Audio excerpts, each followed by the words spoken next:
Bismillahirrahmanirrahim. Assalamu alaikum dear students. Welcome back once again to our YouTube channel Al Wajid Academy of Sciences. मेरा नाम है कैसर इसरार और मैं एक फिजिक्स लेक्चरर हूँ। आज का जो लेक्चर है वो बहुत इंपॉर्टेंट है और ये लॉन्ग क्वेश्चन है भाई। आज का हमारा थर्ड लेक्चर है जो कि सिंपल पेंडुलम से रिलेटेड है। तो अभी तक भाई अगर आपने हमारा चैनल सब्सक्राइब नहीं किया तो सब्सक्राइब कर लें और बेल आइकन को लाजमी प्रेस करें ताकि हर आने वाली वीडियो आप तक पहुँच सके। तो चलिए स्टार्ट करते हैं। तो आज के लेक्चर में हमने सबसे पहले सिंपल पेंडुलम जो है उसकी स्टेटमेंट को कवर करना है। स्टेटमेंट के बाद जैसे लॉन्ग क्वेश्चन की जैसे तरतीब चलती है हम आपको आहिस्ता आहिस्ता इसके बारे में आगाह करते जाएंगे। तो स्टेटमेंट क्या होगी भाई? इसकी स्टेटमेंट जो है यानी जो आपका सिंपल पेंडुलम होता है उसकी कुछ कंडीशंस होती हैं। उसकी कंडीशंस का सहारा लेते हुए हम उसकी स्टेटमेंट को डेवलप कर सकते हैं। कौन कौन सी कंडीशंस होती हैं तो देखते हैं भाई। सबसे पहले जो कंडीशन होती है वो ये होती है कि एक सिंपल पेंडुलम जो है वो दो दो चीजों पे कंसिस्ट करता है। नंबर वन, सबसे पहले उसमें क्या क्या होना चाहिए? Number one, weightless weight weightless and inextensible inextensible inextensible string. Number one, सबसे पहले क्या होना चाहिए?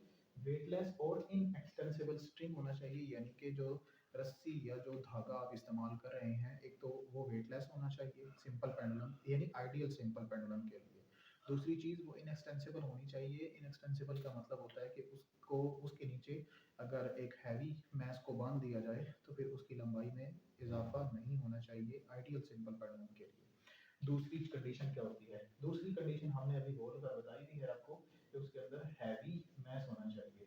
हैवी बॉब भी लिख सकते हैं, हैवी बॉब या हैवी मैस। Heavy mass. तो ये दो कंडीशंस होती हैं। इन्हीं दो कंडीशंस को उठाते हुए हम इसकी पूरी स्टेटमेंट बना सकते हैं। यानी फिर डेफिनेशन ये बनेगी, an ideal simple pendulum consist of a weightless and inextensible string which is attached to a rigid spot and the other end is attached with a heavy bob of the pendulum। तो ये हो गई सबसे पहली statement. और ये भी लिखेंगे कि it also represents the simple harmonic motion। दूसरे नंबर पे हम इसकी डायग्राम को कंस्ट्रक्ट करेंगे। तो डायग्राम में हमने सबसे पहले आपके सामने एक रस्सी या धागा लिया हुआ है जिसके साथ हमने heavy Bob of the pendulum को जोड़ दिया है। जब ये अपनी मेन पोजीशन पे होता है उस वक्त सिर्फ और सिर्फ इसका वेट, क्योंकि वो तो डाउनवर्ड वर्टिकली डाउनवर्ड ही एक्ट करेगा, तो W बराबर है mg, वो हमने उसको लिख दिया। जैसे ही हम क्या करते हैं इसको एक एक्सट्रीम पोजीशन की तरफ ले जाते हैं उस वक्त वेट जो है वो अपने आप को दो कंपोनेंट्स के अंदर डिवाइड कर लेता है। कौन कौन से कंपोनेंट्स होते हैं? नंबर वन, देखिए यहाँ पे तो वेट तो अभी भी वर्टिकली डाउनवर्ड ही होगा, यानी यहाँ पे W एक्ट कर रहा होगा, बट टेंशन की अपोजिट में वेट का एक कंपोनेंट होगा और एक ऐसा कंपोनेंट होगा वेट का जो कि उसको उसकी मेन पोजीशन की तरफ धकेलेगा। अब ये कौन कौन से कंपोनेंट्स होंगे, यानी टेंशन की अपोजिट में कौन सा कंपोनेंट है और वो कौन सा वेट का कंपोनेंट है जो उसको उसकी मेन पोजीशन की तरफ धकेलता है? तो भाई देखें, टेंशन की अपोजिट में जो कंपोनेंट होता है वो होता है वेट का डब्ल्यू एक्स कंपोनेंट, यानी वेट का एक्स कंपोनेंट जिसको हम लिखते हैं F W M G cos theta. और दूसरा जो कंपोनेंट होता है जो उसको उसकी मेन पोजीशन की तरफ धकेलता है वो होता है mg sin थीटा। अब ये कैसे हुआ कि mg cos थीटा इधर आ गया और mg sin थीटा वहां पे चला गया? तो भाई ये आप पहले ही चीजें कुछ डिस्कस कर चुके हैं। अगर फॉर एग्जांपल हमारे पास ये क्या है, एक्स वाई प्लेन है, यानी कि एक प्लेन मौजूद है और इसके अंदर ये है वेट। तो वेट क्या करता है, अपने आप को दो कंपोनेंट्स में डिवाइड कर लेगा। नंबर वन, थीटा के सामने वाला हमेशा कौन सा कंपोनेंट होता है? थीटा के सामने वाला हमेशा वर्टिकल कंपोनेंट होता है।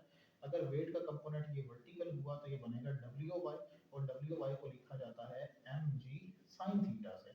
और नंबर टू, वेट का ये हॉरिजॉन्टल कंपोनेंट है जिसको हम लिखेंगे डब्ल्यू एक्स से, और एक्स कंपोनेंट बराबर होगा M G cos theta. In the same way यहाँ पे भी वही सिचुएशन है, थीटा के सामने वाला वर्टिकल कंपोनेंट है तो वो होगा एम जी साइन थीटा, और दूसरा जो कंपोनेंट है जो टेंशन को कैंसिल करने की कोशिश करेगा वो होगा mg cos थीटा। तो टेंशन और mg cos थीटा तो एक दूसरे को कैंसिल करेंगे, बट एक कंपोनेंट रह जाएगा mg sin थीटा जो उसको यानी Bob of the pendulum pendulum को उसकी मीन पोजीशन की तरफ धकेलेगा। अगर वो उसकी मीन पोजीशन की तरफ धकेल रहा है तो हमें यहाँ से एक बात समझ आ गई है सर, इसके ऊपर जो अमल करने वाली फोर्स है वो रेस्टोरिंग फोर्स होती है जो किसी भी बॉडी को उसकी मीन पोजीशन की तरफ धकेलती है। It means that mg cos theta is basically the component of the weight which is representing itself here as a restoring force। तो restoring force की हमें समझ आ गई। तो यहाँ तक आपने क्या करना है सारे का सारा डायग्राम वगैरह बना दी। स्टेटमेंट हमने डिस्कस की है, स्टेटमेंट के बाद हमने डायग्राम बता दी है। डायग्राम के अंदर वेट के कंपोनेंट्स का जिक्र कर दिया। ये चीज़ें लिखने के मतलब बनाने के बताने के बाद और इस डायग्राम को बनाने के बाद आपने क्या करनी है, आपने लिखनी है एक्सप्लेनेशन। एक्सप्लेनेशन यानी लॉन्ग क्वेश्चन के अंदर एक्सप्लेनेशन। जो चीज़ें हमने यहाँ पे बोली हैं जुबानी कलामी, आप सारी सारी चीज़ें एक्सप्लेनेशन के अंदर अपनी वर्डिंग के अंदर लिख देंगे। जैसे ही वर्डिंग खत्म होगी उसके बाद डायरेक्ट चलेगा आपके मैथमेटिकल स्टेप्स। तो यहाँ पे आपके क्योंकि बहुत लंबे चौड़े मैथमेटिकल स्टेप्स नहीं है, सिर्फ और सिर्फ एक दो स्टेप्स हैं जिनको हमने लिखना है। जस्ट आपने सबसे एंड पे क्या करना है, टाइम पीरियड का फार्मूला लिख देना है।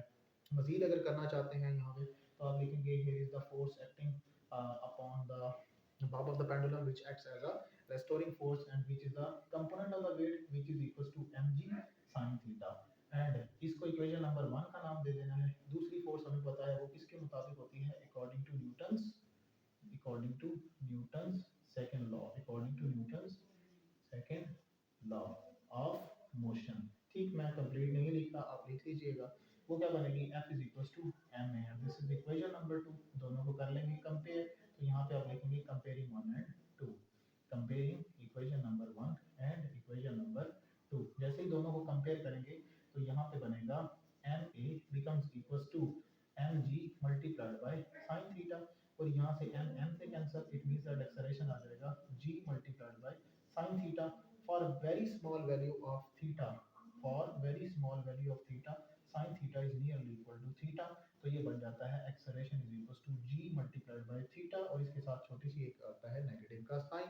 ये जो नेगेटिव साइन है ये किसको रिप्रेजेंट करता है, ये बताता है the direction of acceleration is always directed towards the mean position. यहाँ तक, और फिर यहाँ तक कर लेने के बाद मतलब इससे ज़्यादा स्टेप्स आपने करने नहीं है। यहाँ तक छोड़ने के बाद लास्ट में आप लिखेंगे the formula for the time period of a simple pendulum is represented as t is equal to 2 pi m divided by k, और इसका क्या आ जाएगा, होल अंडर रूट। तो यहाँ पे आपका जो टॉपिक है वो कवर हो जाएगा। तो ये लॉन्ग क्वेश्चन को अटेंड करने का तरीका है।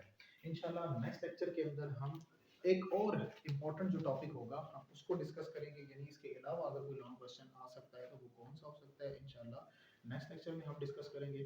तब तक के लिए हमें दीजिए इजाज़त, अल्लाह हाफ़िज़।